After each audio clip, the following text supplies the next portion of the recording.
that he knows his shit. That's so one of the reasons we got Tim Burton is because a Sweaty in Canada was like working on Almost Human. They're like, yo, dude, I like what you do. I don't want to get fired, but here's the production manager. They're like building a set on Big Eyes. So I wrote the production manager a really nice email and left him a message. And then like, I think it was like 3 or 4 weeks later, Derek Fry, who's Tim Burton, he was in the movie, Derek Fry, very good friend, the executive producer, like emailed me. He was like, Tim doesn't know if he wants to do the movie. He's aware of it. How long can you wait? I just wrote him back, I can wait forever because it's fucking Tim Burton. Superman lives, I have to talk to him. So he's like, email us back in like 4 months. And this was like, right before December, like 4 months before December. I emailed him in December. He was like, look, we're still busy, we're still shooting. Come in March if you can of the next year. So I was telling Holly, we can't announce it. All these people are like, did you get Tim Burton yet? I was like, oh. Well, let's be honest. I mean, when he first said, okay, so I have this email from Derek Fry. He wants us to come out in March. I basically shit my pants, and I was like, okay, we're doing this. This is happening. We didn't know we were broke we at were the time. flat broke. We We were ran out of like money. selling our own shit, and it was a desperate time. But then we got there, and when we got there, we didn't even know if we had Tim Burton. We had to meet. We didn't meet him. So we met him, and speaking of just weird, coincidences, it was just what I described. It's like he grooved on us very quickly. Within 15 minutes, he was like, "Yeah, I'll do this." So yeah, we came back 2 days later. It was awesome. All right, next question. Yeah. I'm just after having seen Mad Max and just how amazing that movie was, I wonder if you think there's like a similarly interesting story to be told about George Miller's canceled Justice League. Go ahead. Well, there's already a movie that's in the works. Get out of here. So, talking about connectivity and sweaties and nerddom. So, the guy who's making the George Miller Justice League documentary is an Australian who happens to be a huge fan of John Schnepp's and has, watched him on Collider and AMC Movie Talk, and so he's had an interest in that subject matter exactly for a long time. Has been following John for a long time also, and is trying to get that made. Unfortunately, I don't know how far he's getting, because I don't know if he's going the right route. He's a filmmaker, but I don't know what.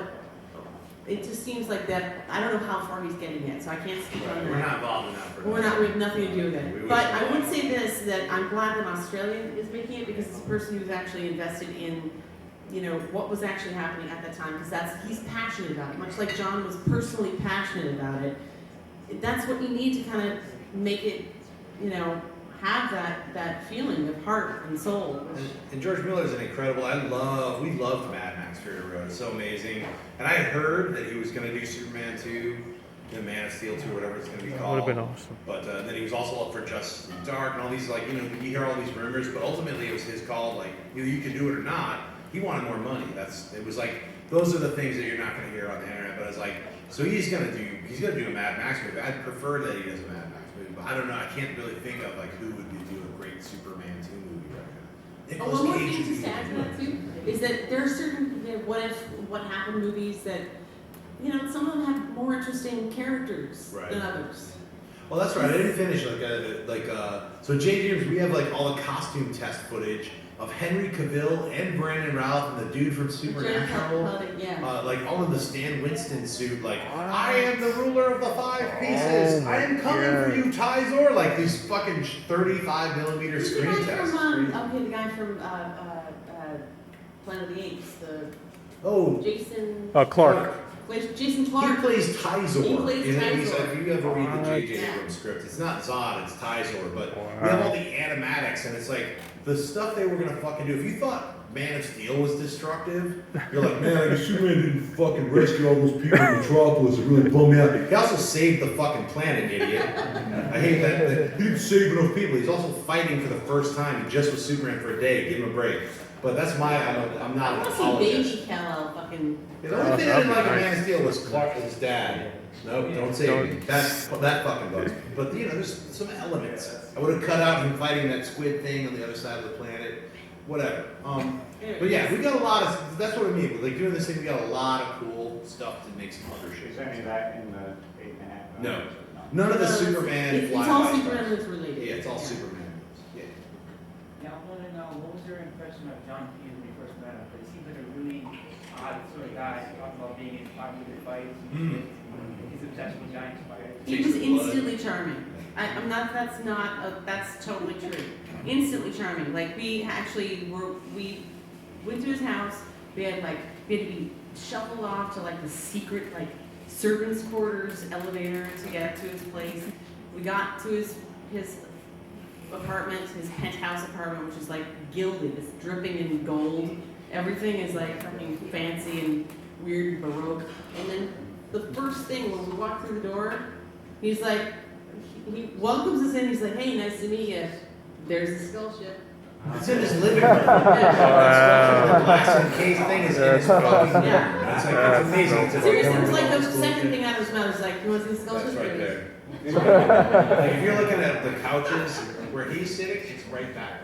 Because he motions at one point. He's like, you know, there's cracking his knuckles on the skull ship over there. It's like it's directly over there. You know, I was like, yeah. And he was so nice, and he's like, I'm like somebody's grandpa. He described himself like that. But honestly, like after talking to him for like 20 minutes, I totally understood where he was coming from. I'm like, you're an old time. I would defy anyone to sit in the room with John Peters and talk to him for 15 minutes and not be like endlessly. Yeah, he's like an old time producer who's like, that's why he was crazy. like, I got It sounds 5 crazy. things I want you to 500 do. bucks. It's like, do this, do that, and then you make your movie. Because he was producing like 4 or 5 movies a year. So obviously he's not on set all the time. He's flying around, he's jet set, he's making movies.